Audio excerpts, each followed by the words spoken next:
من الشيطان الرجيم. بسم الله الرحمن الرحيم. يا أيها الذين آمنوا أنفقوا من طيبات ما كسبتم ومما أخرجنا لكم من الأرض ولا تيمموا الخبيث منه تنفقون ولستم بآخذيه إلا أن تغمضوا فيه واعلموا أن الله غني حميد. الشيطان يعدكم الفقر ويأمركم بالفحشاء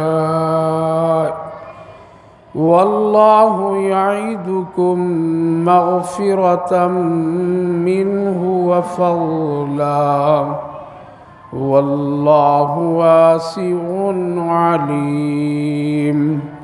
يؤتي الحكمة من يشاء ومن يؤت الحكمة فقد أوتي خيرا كثيرا وما يذكر إلا أولو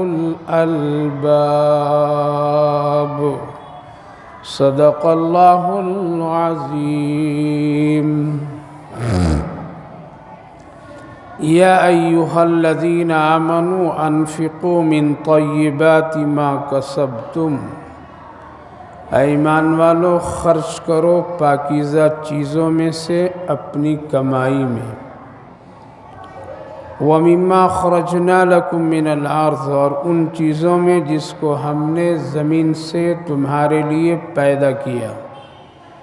وَلَا تَيَمَّمُوا الْخَبِيثَ مِنْهُ تُنْفِقُونَ اور ارادہ اور قصد نکمی خراب چیزوں کے خرچ کرنے کا مت کرو.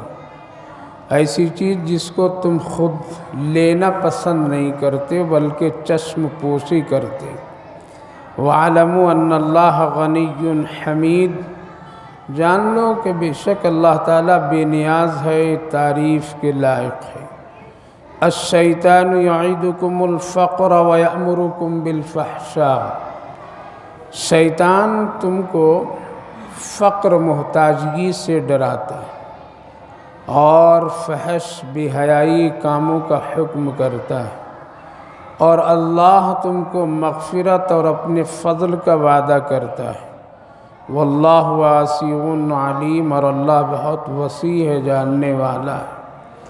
بھائی اور بزرگوں، اس سے پہلی جو مجلس میں جن آیات پر روشنی ڈالی گئی تھی جس میں اللہ تعالیٰ نے فرمایا تھا کہ تم جو بھی خرچ کرو گے میں اس میں اضافہ کرتا ہوں، بڑھاتا ہوں اور کئی گنا میں بڑھا کر کے دیتا ہوں.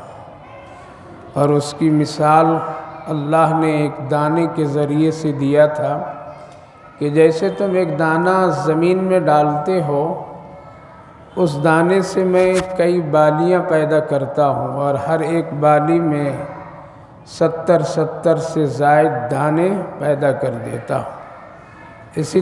اسی طرح تم جب میرے راستے میں میرے نام پر تم خرچ کرو گے تو ایک کا میں 70 اور 70 سے بڑھا کر کے دوں گا. اس کا یہ مطلب نہیں ہے کہ ایک آدمی صبح 100 روپیہ خرچ کیا تو شام تک اس کا بدلہ 700 فوراً مل جائے گنتی کے حساب سے، اور وہ اس انتظار میں بیٹھا رہے کہ اب تک تو آیا نہیں. 100 دیا تھا تو 700 آنا چاہیے تھا، 10 دیا تھا تو اس کا ڈبل آنا چاہیے تھا. اللہ کا قرآن میں وعدہ ہے لیکن آیا نہیں ابھی تک، کہ لگ رہا یہ وعدہ بس وعدہ ہی ہے. مفسرین علماء کرام لکھتے ہیں کہ اس کا مطلب یہ نہیں ہے کہ آدمی جو خرچ کرتا ہے وہ گنتی کے حساب سے وہی چیز اس کو مل جائے، بلکہ اللہ حکیم ہے، بڑی حکمت والا ہے، وہ ہمارے اور آپ کی زندگی کے ان حالات سے واقف ہیں جو اس سے ہم لوگ واقف نہیں ہیں۔ ہم لوگوں کو وہ چیزیں پتہ نہیں ہے، وہ چیزیں اللہ کو معلوم ہے، لہٰذا گنتی کے حساب سے ہو بہو وہی چیز تعداد میں بڑھ کر کے آنا ضروری نہیں ہے۔ کبھی اللہ ایسا بھی کرتا ہے، کبھی اس کے بدل کچھ کرتا ہے۔ اس کے بدل علماء مفسرین مثال دیتے ہیں کہ مثلاً ایک آدمی 100 روپیہ خرچ کیا، 200 خرچ کیا، 1000 خرچ کیا، لاکھ خرچ کیا، اب اس کو اس کا بدلہ ملنا ہے اور اللہ کا وعدہ ہے۔ اب اللہ اس کا بدلہ اس طرح دیتا ہے کہ ایک مصیبت آنے والی تھی، حادثہ ہونے والا تھا، گھر میں آگ لگنے والی تھی، بچہ بیمار ہونے والا تھا، یا راستے میں حادثے کی شکار ہونے والا تھا، یا اور کوئی بڑی تجارت یا اور کسی چیز میں اس کا بڑا نقصان ہونے والا تھا۔ اللہ تعالیٰ جانتا ہے، اللہ نے ان چیزوں سے اس خرچ کی برکت سے ہٹا دیا۔ آنے والا تھا ایک کا 70 700، لیکن اگر گھر میں پوری آگ لگ جائے تو کتنا بڑا نقصان، اللہ اس نقصان سے بچائے۔ بچہ کسی حادثے کا شکار بیمار ہو جاتا تو اس کے بدلے میں لاکھوں خرچ کرنا پڑتا، اللہ اس بیماری کو ہٹا کر کے پیسے بچا دیا۔ تجارت میں بہت بڑا نقصان ہونے والا تھا، اللہ نے اس نقصان سے بچا دیا۔ تو کبھی کبھی اللہ کا جو یہ وعدہ ہے کہ ہم دیتے ہیں اس کا بدلہ بڑھا کر، تو اس کی شکلیں کبھی اس طرح سے ہوتی ہے، لیکن اللہ ضرور دیتا ہے۔ اس لیے کبھی مایوس نہیں ہونا چاہیے، نا امید نہیں ہونا چاہیے۔ اور اللہ کے یہاں یہ نظام ایسا ہے کہ بندہ کبھی کبھی سوچ نہیں سکتا ہے، اور اچانک جب کبھی کبھی اس کو اس طرح کے حالات سے گزرنا پڑتا ہے تو کہتا ہے کہ کوئی میرے پاس آیا اور فرشتہ بن کر کے میری مدد کیا۔ یہ مدد اسی صدقے کی برکت سے، یہ مدد اسی خرچ کی برکت سے، یہ مدد جو اللہ کی طرف سے غیبی اور قدرتی آ رہی ہے، یہ ہے انہی صدقات اور خیرات اور زکوٰۃ کی بنیاد پر۔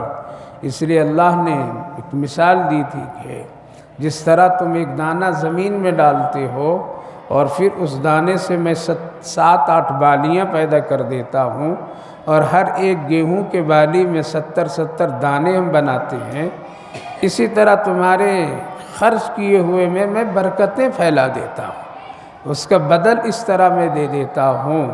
تو یہ باتیں پہلی مجلس میں گزری تھیں۔ اس وقت جو میں آیت پڑھا ہوں، اس میں اللہ نے 3 باتوں کا حکم دیا۔ خرچ کرنا ہے۔ عبادت کی 2 شکلیں ہیں، ایک مالی اور ایک بدنی۔ بدنی عبادت نماز، مالی عبادت زکوٰۃ، صدقات، خیرات۔ لہذا اس کے بھی اللہ نے کچھ اصول بتائے ہیں، خرچ کرنے کا اس کے بھی کچھ شریعت میں احکامات ہیں، اور کہاں اور کیسا اور کیوں خرچ کرنا چاہیے وہ ساری چیزیں ہیں۔ لہذا اس آیت کریمہ میں 3 چیزوں کا حکم دیا کہ خرچ کرنے والوں تم اس طرح سے خرچ کرو گے تب اس کا بدل تم صحیح سے پاؤ گے۔ سب سے پہلی چیز تو ہر ایک نیکی کے کام میں نیت اچھی ہونی چاہیے، چاہے وہ نیکی کا کام کسی بھی شکل میں ہو، کسی بھی شکل میں ہو، عبادت، نماز، حج، زکوٰۃ، روزہ، نیکی کا کوئی بھی شکل، اس میں نیت کیا ہے؟ ضروری ہے۔ لہذا انفاق فی سبیل اللہ، یعنی اگر تم اللہ کے راستے میں خرچ کر رہے ہو تو اس کی نیت بھی اچھی ہو، یہ تو اپنی جگہ اٹل ہے۔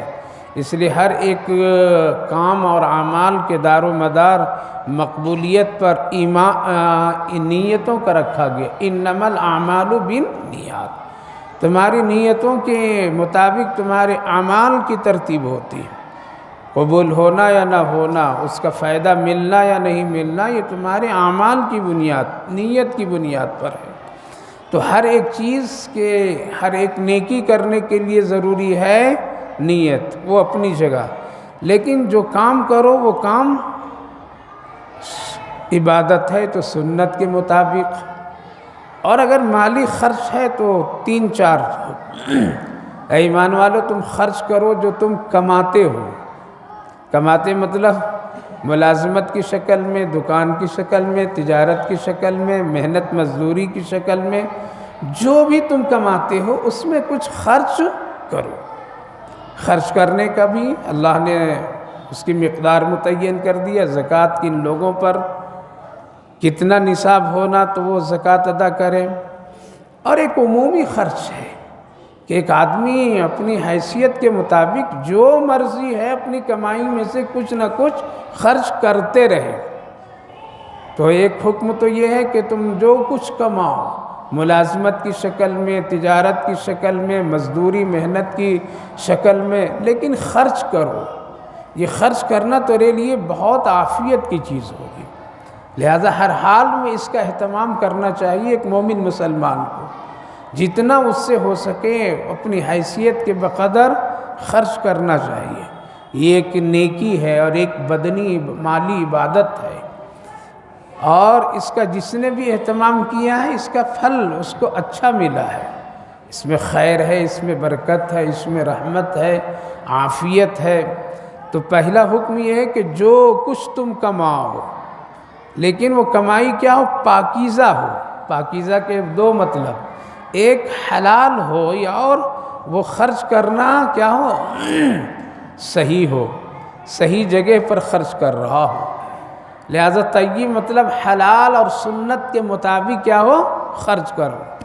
لہذا ایسا نہیں کہ خرچ کر رہے ہو تو ناجائز طریقے سے، اسراف فضول طریقے سے، بلکہ جائز طریقے سے اپنی کمائی میں سے کچھ پاکیزہ چیز خرچ کرتے رہو، اس کا خاص اہتمام کیا کرو، اور اس اہتمام سے کبھی بھی ہاتھ کو بند مت کیا کرو۔ یہ اللہ رب العالمین اس کو پسند نہیں کرتے، اس لیے جتنا اللہ دیتا ہے، جو کچھ تم کماتے ہو اس میں حلال طریقے سے خرچ کرو، اسراف نہیں، فضول نہیں، اللہ کو رضا خوش کرنے کے لیے۔ دوسرا حکم وَمِمَّا أَخْرَجْنَا لَكُم مِّنَ الْأَرْضِ، اور جو کچھ ہم تمہارے لیے زمین سے نکالتے ہیں یعنی پیدا کرتے ہیں اس میں سے بھی خرچ کرو۔ مطلب جو کھیتی باڑی، غلہ، پھل فروٹ، یہ ساری جتنی چیزیں ہیں یہ کون پیدا کرتا ہے؟ اللہ پیدا کرتا ہے، اس میں سے بھی خرچ کرو، جس کو فقہاء کرام اس کو عشر کہتے ہیں۔ کیا کہتے ہیں؟ عشر، یعنی اپنی پیداوار میں 1/10واں حصہ کیا کرو؟ اس کو نکالو اللہ کے راستے میں، اس کو تھوڑا سا اس کی ترتیب کے ساتھ میں خرچ کرو۔ اور اللہ نے یہاں اخرجنا لکم کہا کہ ہم نکالتے ہیں، ہم پیدا کرتے ہیں۔ تم تو محنت کر کے دانہ ایک ڈال دیا ہے، لیکن اس دانے کو نکالنا، اس کھیتی کو آگے بڑھانا، یہ کس کا کام ہے؟ اللہ کا کام ہے۔ تمہارے ڈال دینے ہی سے سب چیزیں نہیں ہو جائے گی۔ اس کھیتی کو بڑھانے کے لیے دھوپ کی ضرورت ہے، اللہ دھوپ دیتا ہے۔ اس کھیتی کو بڑھانے کے لیے ہوا کی ضرورت، وہ اللہ ہوا دیتا ہے۔ اس کھیتی کے اندر میں وہ حسن اور خوبیاں اور اس میں چاشنی مٹھاس پیدا کرنے کے لیے اللہ چاند کی روشنی اس میں ڈالتا ہے، تب اس میں ایک مٹھاس اور تازگی اور ایک بہترین اس کے اندر خوشنمائی پیدا ہوتی ہے۔ اس کے پکنے کے لیے اللہ تعالیٰ دھوپ کو نکالتا ہے، تیز کرتا ہے۔ لہٰذا یہ ساری جو چیزیں ہیں، بارش پانی ہے، یہ سب کون دیتا ہے؟ یہ سب تو اللہ دیتا ہے۔ اسی لیے فرمایا ہم نکالتے ہیں، ہم پیدا کرتے ہیں۔ لہٰذا یہ پیدا کرنا جب میرا کام ہے تو اس میں سے تھوڑا میرے نام پر کیا کرو؟ خرچ کرو۔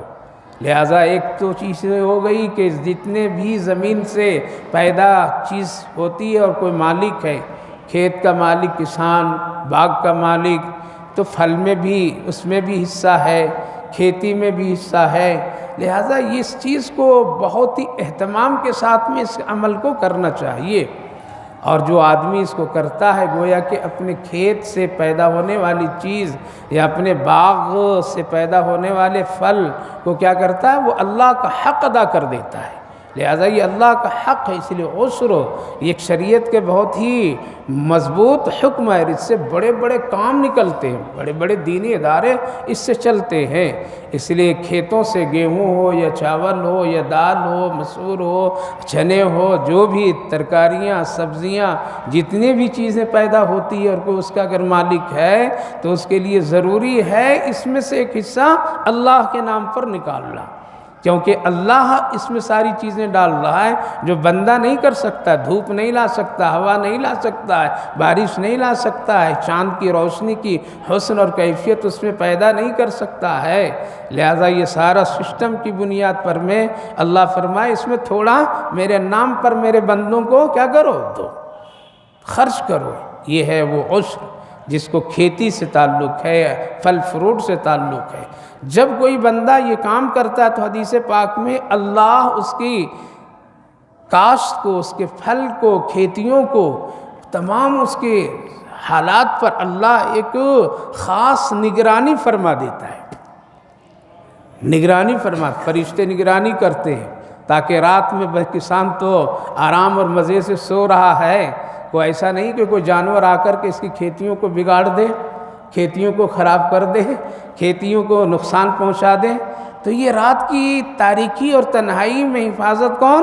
اللہ کر رہا ہے۔ کس بنیاد پر؟ یہ وہ حق ادا جو کرتا ہے، جو کہتے ہیں نا صدقہ بلائیں ٹال دیتی ہے۔ صدقہ کے ذریعے سے اپنے مال کو کیا کرو؟ محفوظ کر لو، صدقہ کے ذریعے سے اپنے مال کی حفاظت کرو۔ تو یہ کام اللہ رب العالمین خاص طور سے ان صدقات اور ان حکموں کی وجہ سے کرتا ہے۔ ملازمت سے جو پیسہ کمایا، جو دکانداری تجارت سے کمایا، اگر اس کا بھی کچھ حصہ لگایا تو اللہ اس کے مال کی حفاظت کرتا ہے۔ حفاظت کے مطلب یہ کہ جو بیماریوں میں جانے والا تھا، جو بلاؤں میں جانے والا تھا، رشوت خوری میں جو جانے والا تھا، اللہ تعالیٰ کیا کیا؟ اس کو بچا دیا۔ یہ حفاظت ہے۔ قرآن کریم کے 29ویں جز میں ایک واقعہ بہت ہی مشہور ہے اور اللہ کا یہ بیان کیا ہوا ہے۔ وہ واقعہ یہ ہے کہ ایک شخص بہت بڑا کسان تھا۔ نبی کریم علیہ السلام کو یہ قصہ بیان کرنے کا اللہ نے حکم دیا، آپ سنائیے لوگوں کو۔ یمن کا ایک بہت بڑا کاشت کسان، کھیتی اور باغات کا مالک، بہت اللہ نے ان کو نوازا تھا۔ لہذا وہ شخص کا ایک انداز تھا کہ جب کھیتیاں تیار ہو جاتی تھی اور باغ بالکل تیار، پھل توڑنے کے قریب وقت، تو 3 دن پورے علاقے میں وہ اعلان کرواتا تھا کہ لوگو، میں فلاں تاریخ کو اپنی کھیتی اور اپنے باغات سے پھل توڑنے والا ہوں، لہذا تم لوگ میرے توڑنے کے بعد سب آ جانا، سب آ جانا۔ لہذا لوگ سالوں سال اس کا انتظار کیا کرتے تھے تاکہ وہ وقت آ جائے تو ہم لوگوں کو بھی کچھ۔ لہذا ملک کے اور اطراف کے جتنے فقراء مساکین جو ہوتے تھے وہ اس انتظار میں رہتے تھے کہ کب ان کا اعلان آ جائے۔ لہذا جب وہ اعلان 3 دن تک باضابطہ کرتے تھے، سب تک یہ بات پہنچ جاتی تھی، اس کے بعد وہ پھل توڑ لیتا تھا، کھیتوں سے جو کچھ اس کو کاٹنا ہوتا تھا کاٹ لیتا تھا، لیکن طریقہ یہ ہوتا تھا کہ آدھے سے زائد وہ چھوڑ دیتا تھا۔ اس کے بعد نکلنے کے بعد وہ اعلان کر دیتا تھا اب چلے جاؤ، اپنے لوگ جاؤ اور جا کر کے جس کو جو لینا ہے لے لو۔ لہذا لوگ ضرورت مند مساکین فقراء سب لوگ اپنے اپنے حالات سے توڑ کے لے جاتے تھے، اور ایک اچھی خاصی لوگوں کی ضرورت تو پوری ہو جاتی تھی۔ اس شخص کا جب انتقال ہوا تو بچوں نے کہا کہ ہمارا باپ بہت بیوقوف آدمی تھا، ان کو کچھ آتا جاتا نہیں تھا، سارا باغ ساری کھیتیاں غریبوں کے لیے مسکینوں کے لیے اعلان کر کر کے دے دینا، یہ سب نہایت ہی اس کی بیوقوفی پر۔ لہذا اب ہم لوگ بھائیوں نے مشورہ کیا اب ہم لوگ یہ کام نہیں کریں گے، ہم لوگ اعلان نہیں کریں گے اور ہم لوگ اب کسی کو نہیں بتائیں گے، بلکہ خاموشی سے رات میں جا کر کے سارے پھل اتار لیں گے، توڑ لیں گے، اور جتنا غلہ ہے وہ سب کھیتوں سے ہم لوگ لے لیں گے، کسی کو پتہ نہیں ہونے دو۔ باپ کرتا تھا کرنے دو، لیکن وہ چلا گیا، اب ہم لوگ یہ بیوقوفی کا کام نہیں کریں گے۔ دن میں سب تیاریاں وہ لوگ کر لیے، اور کرنے کے بعد میں جانے لگے وہ رات کی تاریکیوں میں، تو یہاں تک کہ وہ لوگ اپنے جوتے پاؤں سے نکال دیے تاکہ جانے کی بھی کسی کو آواز محسوس نہ ہو۔ لیکن جب وہاں پہنچتے ہیں، پہنچنے کے بعد دیکھتے ہیں تو باغ غائب ہے تو کچھ جلے ہیں، کچھ برباد ہیں، کچھ عطا پتہ نہیں ہے۔ لوگ پریشان ہوں گے، اندھیری رات ہے، لیکن باغ کا عطا پتہ نہیں ہے وہاں پر، اور وہ کیفیت میں نہیں ہے جیسا دیکھ کر کے دین میں گئے تھے، ویسا وہ باغ ہے ہی نہیں۔ سورہ نون والقلم میں اللہ نے اس واقعے کو پورا ذکر کیا ہے، اور اللہ نے اپنے نبی صلی اللہ علیہ وسلم کو بیان کرنے کے لیے حکم کیا کہ آپ سنائیے یہ قصے۔ لوگ اپنے طور پر میں سمجھ لیتے ہیں ہماری چالاکی سے ہماری کھیت میں کھیتی آ گئی، ہمارے باغ میں پھل آ گیا، ہماری دکان کی تجارت بڑھ گئی، لیکن حقیقت کیا ہے ذرا بتاؤ لوگوں کو۔ لہٰذا وہ پریشان، تو کوئی کہنے لگا کہ لگ رہا ہے ہم لوگ راستہ بھٹک گئے اور دوسری جگہ آ گئے، جہاں جانا تھا اپنے باغ میں نہیں گئے، راستہ بھٹک کر کے آ گئے۔ لیکن اس میں ایک نیک بھائی تھا، اس نے کہا کہ نہیں بھٹکے بھی نہیں ہو، بھولے بھی نہیں ہو۔ وہ جو نیت خراب کر دیے اور اپنے باپ کے جو طریقے کو ختم کر دیے، ہمارے باغ اور ہماری کھیتیوں سے سینکڑوں غربا اور مسکینوں کا روزی وابستہ، وہ جو نیت خراب کر دی ہے اس کی وجہ سے اللہ نے باغ کے سارے مسائل کو ختم کر دیا اور جلا دیا، اور اس پر حادثہ آ گیا۔ اب بڑی بے عزتی کی بات ہے، لہٰذا بہت پریشان ہوئے، کہا کہ پھر کیا ہوگا؟ تو بڑے ہی بھائی اس کے تھے، اس نے مشورہ دیا کہ ایک ہی شکل ہے، فوراً توبہ کرو اور وہ نیت کرو کہ جس طرح ہمارے والد کرتے تھے، اللہ اگر تو دوبارہ باغ کو لوٹا دے گا تو میں اسی طرح سے کروں گا۔ سب لوگ صدق کے دل سے توبہ کر، اللہ ضرور کر دے گا۔ صدق کے دل سے توبہ کر لو، ضرور اللہ ہمارے باغ کو واپس کر دے گا، اور یہ نیت کرو جیسے والد کرتے تھے ویسے ہی کریں گے، ذرہ برابر بھی اس میں کوئی کمی نہیں ہونے دیں گے۔ سب لوگوں نے توبہ کیا۔ اللہ حضرت عبداللہ ابن عباس رضی اللہ عنہ اس حدیث پاک اور مفسرین نے نقل کیے ہیں اللہ کہ آنن فانن باغ بالکل اسی حال میں آ گیا، بلکہ اس سے بھی اور اچھا۔ یہ ہے اللہ کا غیبی نظام۔ کیا ہے؟ صدقہ دے کر کے سو جائیے، اللہ حفاظت کر دے گا۔ صدقہ خیرات کر کے اپنے مال اللہ کے تحویل میں کر دیجئے، اللہ حفاظت کر دے گا۔ بیماریاں رک جائے گی، بلائیں ٹل جائے گی، مصیبتیں ہٹ جائے گی، مال محفوظ ہو جائے گا، برکتیں اس میں آ جائے گی۔ اب باغ تو ہے، بالکل تیار ہے۔ صبح پھر 3 دن یہ لوگ پھر اعلان کیے، جیسے ان کے والد کرتے تھے ویسا ہی اعلان کیے۔ سارے غربا، مساکین، ضرورت مند آئے، اور ایسا لگتا تھا جیسے کہ ایک میلے کی کیفیت ہو، لوگوں میں خوشی اور چرچا ہوتا تھا اور لوگ آتے تھے۔ لہٰذا 3 دن یہ اعلان کیے اور پھر لوگ آئے اور اسی طرح سے عمل کیے جس طرح سے ان کے والد کرتے تھے۔ حدیث پاک میں جس طرح سے یہ عمل جب تک کہ ہوتا رہا، اللہ اس باغ کی حفاظت بھی کرتا رہا۔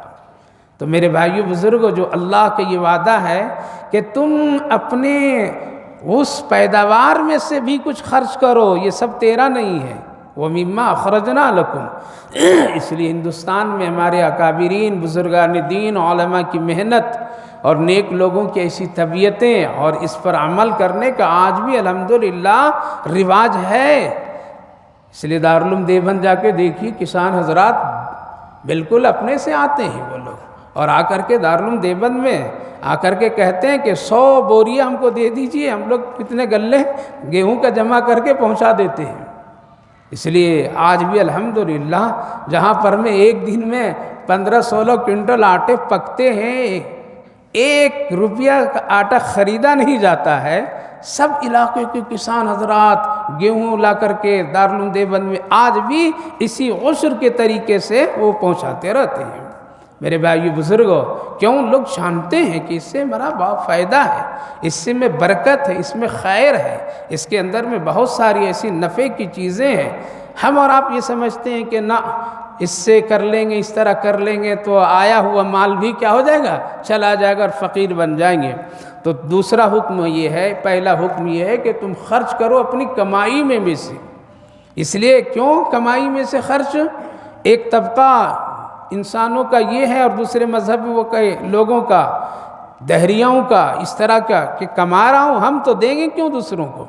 محنت ہم کرتے ہیں تو دوسروں کے لیے نہیں اپنے لیے کرتے ہیں، لہذا میری محنت میرا مال میرے لیے ہے۔ اسلام کہتا ہے کہ نہیں، تیرا ہی نہیں ہے بلکہ اس میں اللہ کا حق ہے اور اللہ کے بندوں کا حق ہے۔ یہ کمانے کی طاقت کس نے تم کو دی ہے؟ یہ دیکھنے کی طاقت کس نے تم کو دی ہے؟ لکھنے کی طاقت تم کو کس نے دی ہے؟ دل و دماغ تم کو کس نے دی ہے؟ حق اور صحیح پہچاننے کی، اچھا اور برا پہچاننے کی کون تمہیں دماغ دیا ہے؟ جب اللہ نے یہ سارا سسٹم دیا ہے تو یہ بیٹھ کر کے جو تم کما رہے ہو، دماغ لگا کر کے، ہاتھ لگا کر کے، چل کر کے، طاقت سے، محنت مزدوری سے، یہ سارا تو اللہ کا ایک بہت بڑا عمل ہے اور نظام ہے اور نعمتیں ہیں، تو اس کمائی میں بھی سے دو اور زمین کے پیداوار میں سے بھی دو۔ چلیے دونوں چیزیں دینا ہے، لیکن کیسا دینا ہے؟ کیسا دینا ہے؟ اچھا دینا ہے یا خراب دینا ہے؟ اللہ فرما رہا ہے تیسری بات، وَلَا تَيَمَّمُوا الْخَبِيثَ مِنْهُ تُنْفِقُوا، ایسی چیز مت دو اور ارادہ بھی مت کرو جس کو تم خود ہی پسند نہیں کرتے ہو۔ نکمی چیز، خراب چیز، اب پیدا ہوا پھل توڑا، اچھا پھل اپنے لیے، خراب پھل کیا ہے؟ غریبوں کے لیے، بیچارہ کھا بھی نہ سکے، بیچارہ اس کو رکھ بھی نہ سکے، لہذا اللہ نے ایک اور چیز بڑھا دیا، دینا ہے تو اچھا دینا، خراب نہیں دینا۔ اب اس کی پہچان اور اس کی مقدار اور اس کی حیثیت کیا؟ یعنی جس چیز کو تم پسند نہ کرو وہ دوسروں کے لیے بھی پسند نہ کرو، یہ ہے معیار اچھا اور برا کا۔ آج ہم لوگ خرچ کرتے ہیں، ماشاءاللہ اچھے لوگ سخی سخاوت کرتے ہیں، کبھی تو ایک تو ہے کہ حق کے مطابق خرچ نہیں کرتے ہیں، جتنا کرنا چاہیے تھا نہیں کرتے ہیں، بس تھوڑا موڑا تسلی ہو گئی۔ دوسرا یہ ہے کہ خرچ کبھی کرتے ہیں لیکن نکمی اور خراب چیزیں کرتے ہیں۔ گھر کا کھانا خراب ہو گیا تو بھیج دو کسی غریب کو، کپڑا بالکل پرانا ہو گیا تب کسی کو صدقہ دے دو، پیسہ وہ چھانٹ کر کے دو جو سب سے خراب اور چلنے کے لائق نہیں وہ دے دو، پھل فروٹ ویسا دے دو۔ لہذا یہ جو چیزیں عادت بنی ہوئی ہے اور لوگ خرچ کرتے ہیں، یہ اللہ اس کو پسند نہیں کرتا ہے۔ کیوں دے رہے ہو؟ کس کے نام سے؟ کس کے لیے دے رہے ہو؟ اللہ کے لیے دے رہے ہو تو اچھی چیز دو، اچھی چیز دو، جس کو خود آپ پسند نہیں کرتے ہیں، آپ استعمال کرنا نہیں چاہتے ہیں، آپ کھانا نہیں چاہتے ہیں، ایسی چیزیں صدقہ نہیں کرنا چاہیے، کسی کو نہیں دینا چاہیے، اس کے دینے سے گناہ ہوگا، ثواب نہیں ہوگا۔ تو اس سے بہتر مت دو بھائی جو استعمال ہی نہیں کر سکتے ہیں۔ عام طور پر میں یہ عادت اور مسلمانوں کے یہ اخلاق اتنے گر گئے ہیں کہ دینے کی جب باری آتی ہے تو سب سے خراب اور کم، اور لینے کے لیے جب اللہ سے باری آتی ہے تو کروڑوں کی دعائیں۔ تو اللہ تعالیٰ فرماتا ہے تیرا عمل کیسا ہے؟ تیرا عمل کیسا ہے؟ تم جب دے رہا تھا تو گھٹیا میرے نام پر، تو دے رہا ہے تو کم، لینے کی باری آئی تو کروڑوں مجھ سے مانگ رہا ہے۔ پھر بندہ دعا تڑپتا رہتا، ملتا نہیں، بدزن ہو جاتا ہے۔ اس لیے ہمیشہ آدمی کو ایک اصول رکھنا چاہیے، وہ چیز خرچ کرو چاہے وہ تھوڑی کیوں نہ ہو، لیکن کیا ہو جو خود پسند کرے وہ دوسروں کے لیے پسند کرے۔ اور بعض روایتوں میں ہے کہ وہ اعلیٰ ایمان والے لوگ ہیں، ایمان کے اونچے درجے والے لوگ ہیں، بااخلاق لوگ ہیں، جو اور اس سے بہتر، اپنے سے بھی بہتر دوسروں کو بہتر بناتے ہیں تو اللہ بھی بہتر بناتا ہے۔ واقعہ بہت ہی مشہور ہے کہ حضرت ابو ذر غفاری رضی اللہ عنہ جب نبی کریم علیہ السلام کے ساتھ ایک مرتبہ آپ صلی اللہ علیہ وسلم نے فرمایا ابو ذر آپ ذرا مدینے کے باہر ٹہل کر کے آ جاتے ہیں اور ایک مسواک لے کر کے آتے ہیں۔ اللہ کے رسول صلی اللہ علیہ وسلم کے ساتھ حضرت ابو ذر غفاری ساتھ رہا کرتے تھے، بہت چلیں آج۔ اور جب پہنچے ہیں وہ اطراف جہاں پر میں ببول کے وہ درخت تھے اور جھاڑ جہاں زیادہ لگے ہوئے تھے، اللہ کے رسول صلی اللہ علیہ وسلم نے کہا ابو ذر دل چاہتا ہے کہ اس شاخص سے ایک مسواک میں توڑ لوں۔ انہوں نے کہا یا رسول اللہ میں توڑ دیتا ہوں نا، آپ کیسے، اس میں بہت کانٹے ہیں، ہاتھ ڈالیں گے زخمی ہوگا، تکلیف ہوگی اور بہت اونچائی پر ہے، اس لیے کہ ایسا ہے کہ میں توڑ دیتا ہوں، میں توڑ دیتا ہوں۔ اللہ کے رسول پر میرا دل چاہتا ہے میں اپنے ہاتھ سے توڑوں. کہا کہ اب آپ کی اللہ کے رسول صلی اللہ علیہ وسلم درخت پر تو چڑھے نہیں لیکن ہاتھ میں بڑھائیں تو شاخ آپ کے ہاتھ میں آ گئے. یہ نبی کی شانی معجزہ. آپ نے اس کو توڑا. اب ظاہر ہے کہ شاخ یکساں نہیں ہوتے بلکہ نیچے کا حصہ کچھ موٹا ہوتا ہے, اوپر جتنے جائے تو وہ باریک. تو اس میں دو طرح کی کیفیت تھی. شروع کا جو حصہ تھا وہ بہت ہی اچھا, سیدھا بھی تھا, موٹا بھی تھا, بہترین تھا. آگے چل کر کے وہ ذرا باریک بھی اور ٹیڑھا بھی. اس کے دو حصے اللہ کے رسول صلی اللہ علیہ وسلم بنائے, یعنی دو مسواک بنائے. حضرت ابو ذر غفاری رضی اللہ عنہ کہتے ہیں میں یہ دونوں چیزیں دیکھ رہا تھا, آقا اپنے ہاتھ سے اس مسواک کو تو دو حصے کیے, اس شاخ کی. اس کہنے لگے کہ میرا دل تو یہ کہہ رہا تھا کہ وہ جو ٹیڑھا ہے اور باریک ہے وہ ہمارے لیے اور اچھا رسول اللہ صلی اللہ علیہ وسلم. اور یہی ہونا بھی چاہیے. آقا آقا ہے, غلام غلام ہے, یہی ہونا بھی چاہیے. کہنا میں دیکھ رہا تھا کہ دیکھیں کیا ہوتا ہے. اللہ کے رسول صلی اللہ علیہ وسلم جب دو حصے بنا لیے ہیں تو سب سے اچھا والا حصہ تھا وہ مجھے دیے ہیں. ابو ذر یہ تم رکھو اور وہ میں رکھتا ہوں.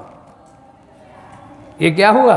وَلَا تَيَمَّمُوا الْخَبِيثَ مِنْهُ تُنْفِقُونَ وَلَسْتُمْ بِآخِذِهِ إِلَّا أَن تُغْمِضُوا فِيهِ.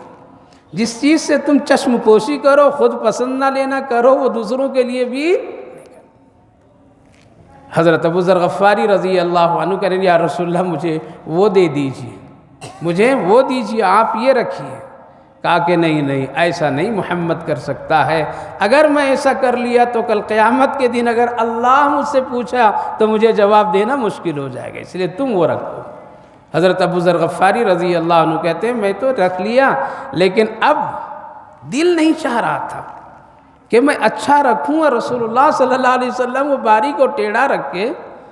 تو حضرت ابو ذر غفاری تھے, وہ بھی نبی کی صحبت میں تھے. کہا یا رسول اللہ ہدیہ لینا دینا کیسا ہے؟ کہا کہ ہدیہ لینا دینا بہت اچھی چیز ہے, بہت اچھی چیز ہے, کیا کرو, محبت ہے, یہ میری سنت ہے. تو کہا کہ یا رسول اللہ میں آپ کو یہ ہدیہ دیتا ہوں, میں یہ ہدیہ آپ کو دیتا ہوں, یہ قبول کر لیجئے میری طرف سے. اللہ کے رسول قبول کیے. یہ ہے صحابہ کی ادب, یہ ہے صحابہ کی ایک محبت کی علامت کہ کسی طرح سے بھی نبی کو خوش کرنا ہے.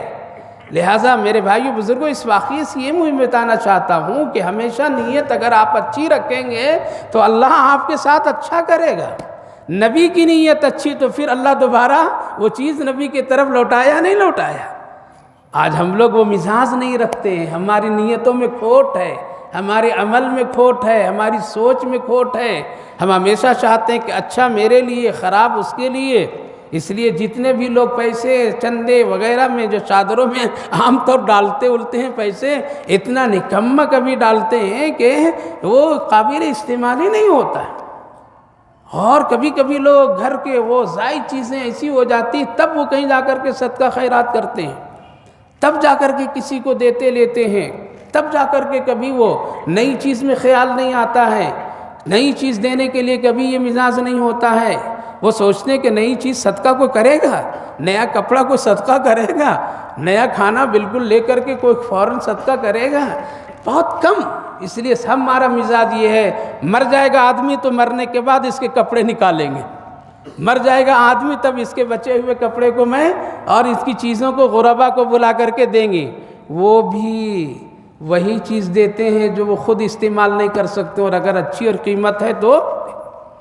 ایک دوست کہنے لگا کہ حضرت علیہ کا انتقال ہو گیا ہے, بہت سارے کپڑے میں نے غربا میں تقسیم کر دیے اس کے, لیکن کچھ کپڑے بہت اچھے اور قیمتی ہیں, اس کو کیا کرو ہم کہ وہ بھی تقسیم کر دو, اس کو کیوں رکھا ہے؟ تو اگر کرنا ہی تو وہ بھی کرو, نہیں تو سب استعمال کرو. خراب کر کے کہہ رہا ہے کہ تقسیم کر کے اچھا کر لیا, اور اچھے جو تھے وہ نہیں کیا.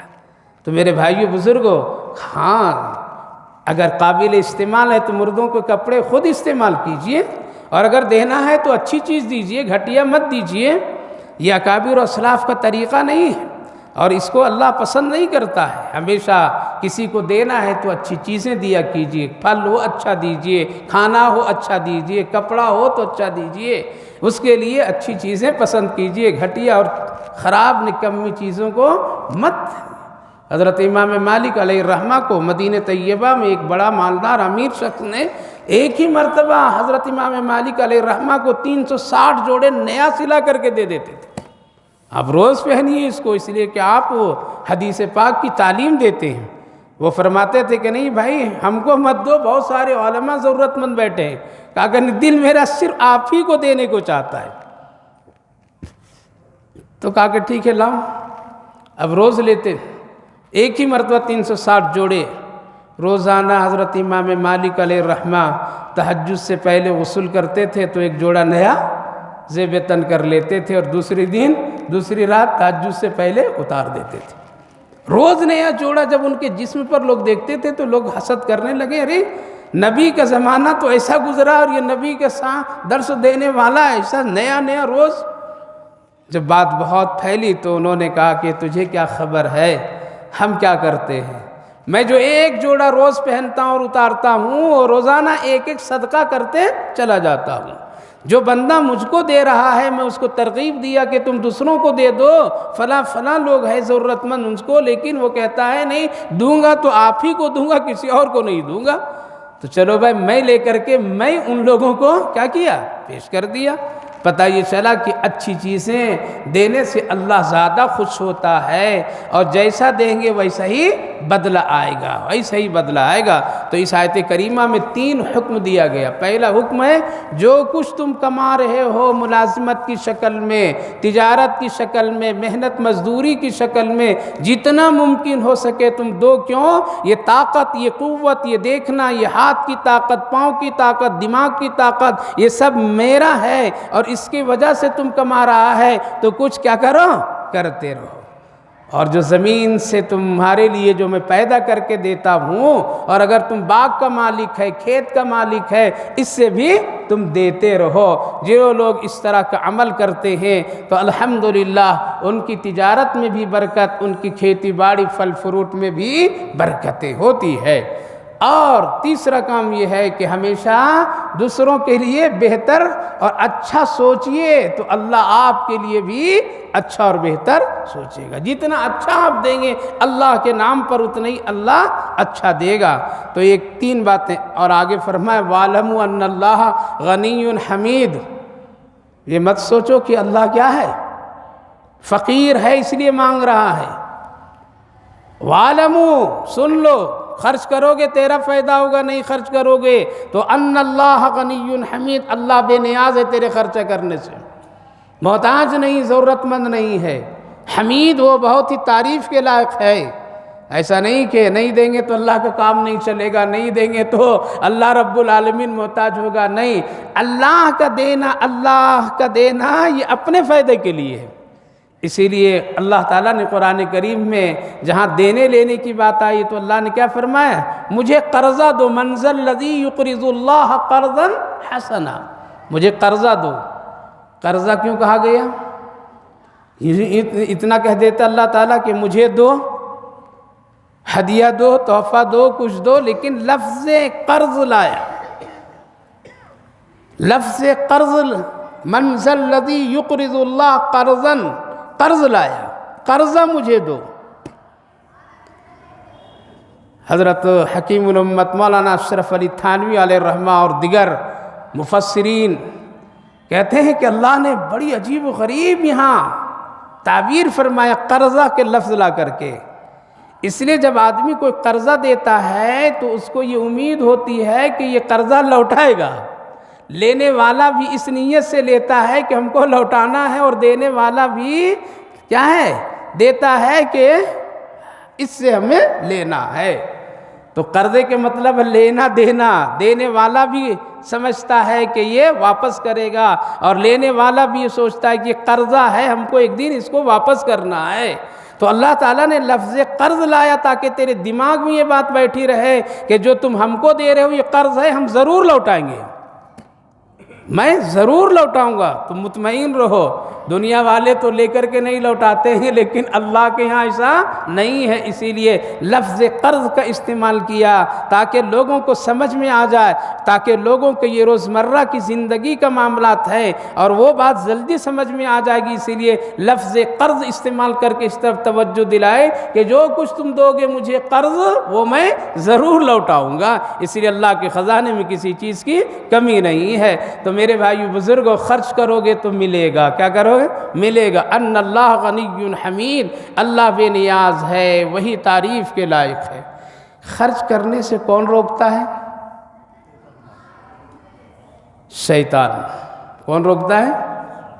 اور سب سے پہلی بات وہ دل و دماغ میں وہ وسوسہ ڈالتا ہے، تمہارا مال تم دے دو گے کم ہو جائے گا، کیا ہوگا؟ ہمیشہ کمی کا، محتاجگی کا، فقر کا اس کے دلوں میں ڈالتا ہے، وہ دماغ میں بیٹھاتا ہے، ارے آیا ہوا مال تم دے دو گے تو تم فقیر بن جاؤ گے، تمہارے لیے پریشانی آ جائے گی۔ تو اللہ نے اس کو بھی صاف کر دیا، اس خرچ کرنے میں، انفاق فی سبیل اللہ میں رکاوٹ جو بنے گا کون؟ وہ بنے گا الشیطان یعیدکم الفقر، کیا ہے؟ شیطان تم کو ہمیشہ محتاجگی، فقر سے وہ ڈرائے گا، وہ تجھے اسی بات سے برابر تیرے دل و دماغ میں اتارے گا، دو گے تو غریب بن جاؤ گے، دو گے تو محتاج بن جاؤ گے، دو گے تو تیرا مال کم ہو جائے گا، اور پھر اس مال کے ذریعے سے تم کو کیا کرے گا؟ تم رکھو گے، اچھا کھاؤ گے، مست رہو گے، عیش کرو گے، یأمر بالفحشاء، اور وہ ہمیشہ تم کو برائی، بے حیائی کی طرف ترغیب دلاتا رہے گا، شوق دلاتا رہے گا، وہی روکنے والا۔ اب وہ کم روکتا ہے، انسان ہی زیادہ روک دیتا ہے۔ انسانوں میں اتنے لوگ روکنے والے ہیں، اللہ اکبر، کہ انسان دینا اب چاہتا ہی نہیں، پسند بھی نہیں کرتا، اس لیے رکاوٹ گھر سے جو شروع ہوتی ہے وہاں سے بس شروع، اس لیے شیطان ہمیشہ محتاجگی۔ اس کے مقابلے میں اللہ فوراً فرمایا واللہ یعیدکم مغفرۃ منہ وفضلا۔ سنو، ایک طرف شیطان کے یہ وعدہ ہے کہ ہم تجھے تم محتاج بن جاؤ گے، خرچ کرو گے، دوسری طرف اللہ کا یہ وعدہ ہے کہ تم دو گے تو تیری بخشش و مغفرت بھی ہوگی، وَمِنْهُ فَضْلًا، اور اپنے فضل یعنی روزی رزق میں اللہ برکت دے دے گا۔ تو اب یہ دو ہیں ہمارے اور آپ کے سامنے، روکنے والا کون؟ شیطان، اور دینے والا کا وعدہ کون؟ اللہ کر رہا ہے۔ تو ہم کو تو اللہ کے وعدے پر یقین رکھنا ہے، اللہ کے وعدے پر ہم کو بھروسہ رکھنا ہے، اور اللہ نے یہاں دو جملے لائے، اس مال کی وجہ سے تیری بخشش و مغفرت بھی کر دوں گا، اور ساتھ ساتھ وہ فضل، یعنی تیرے مال میں اپنے طور پر میں فضل اور رحم کا معاملہ فرماؤں گا۔ اسی لیے کہا گیا کہ دین کے اجالے میں محنت کرو، مشقت کرو، روزی کی تلاش کرو، اس کے لیے جد و جہد کرو، اور جب رات کی تاریکی آ جائے تو روزی دینے والے کو تلاش کرو، وہ اللہ فضل عطا فرمائے گا۔ اسی لیے حکم فرمایا گیا، کیا فرمایا؟ قرآن کریم میں جمعہ کے حکم اور اس کی فضیلت میں کیا فرمایا کہ جب تم نماز جمعہ ادا کر لو فَإِذَا قُضِيَتِ الصَّلَاةُ فَانْتَشِرُوا فِي الْأَرْضِ وَابْتَغُوا مِنْ فَضْلِ اللَّهِ۔ جب یا تم نماز ادا کر لو تو تلاش میں نکل جاؤ، کس کے؟ اپنی روزی روٹی جہاں اللہ تیرے لیے رکھ دیا ہے، اپنی مہربانی اور قدرت سے اس کی تلاش میں نکلو، اللہ برکت دے گا۔ منہ فضلا واللہ یعیدکم مغفرۃ منہم فضلا۔ میرے بھائیو بزرگوں، دو نظام چل رہے ہیں دنیا میں، ایک شیطان کا نظام چل رہا ہے اور ایک رحمان کا نظام چل رہا ہے۔ رحمان کے نظام پر چلنے والے اس وقت میں بہت کم ہیں، اور شیطان کے نظام اور اس کی باتوں پر چلنے والوں کی تعداد بہت زیادہ ہے۔ اور شیطان کی وعدہ ہے، اے اللہ تو میرا مالک ہے، تو جانتا ہے، لہذا تیرے بندوں کو اپنے ساتھ لے کے جہنم میں جاؤں گا جیسے تو مجھے جنت سے نکال دیا۔ اس لیے یہ دو نظام ہیں، ایک رحمان کا، ایک شیطان کا۔ ہم کو اور آپ کو اپنے رب رحمان کے ساتھ چلنا ہے، ان کے نظام سے چلنا ہے۔ تو اللہ نے فرمایا ہمارا وعدہ ہے مغفرت کا، بخشش کا۔ اسی لیے صحابہ کرام رضوان اللہ عنہم اجمعین کبھی اتنا صدقہ خیرات کرتے تھے کہ یہودی لوگ کہتے تھے خود تو کھانے کا نہیں ہے لیکن اتنا یہ لوگ کرتے ہیں، ڈراتے تھے، لیکن وہ کہتے تھے کہ نہ، ہم اپنی بساط اور طاقت اپنی ضرورت سے ہم کریں گے، بھوکے رہ جائیں گے لیکن ہم اللہ کو راضی کرنے کے لیے کریں گے۔